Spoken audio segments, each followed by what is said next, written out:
ಜ್ಞಾನಾನಂದಮಯಂ ದೇವಂ ನಿರ್ಮಲಂ ಸ್ಫಟಿಕಾಕೃತಿಂ ಆಧಾರಂ ಸರ್ವವಿದ್ಯಾನಾಂ ಹಯಗ್ರೀವಮುಪಾಸ್ಮಹೇ ಸ್ವತಃ ಸಿದ್ಧಂ ಶುದ್ಧಸ್ಫಟಿಕ ಮಣಿಭೂಭೃತ್ಪತಿಪಥಂ ಸುಧಾಸಧ್ರೀಚಿಭಿರ್ದಿತಿ ಭಿರವದಾತ ತ್ರಿಭುವನಂ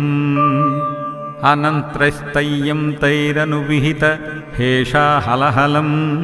ಹತಶೇಷಾವಜ್ಯಂ ಹಯವದೀನಮೀಡಿ ಮಹೀಮಹಃ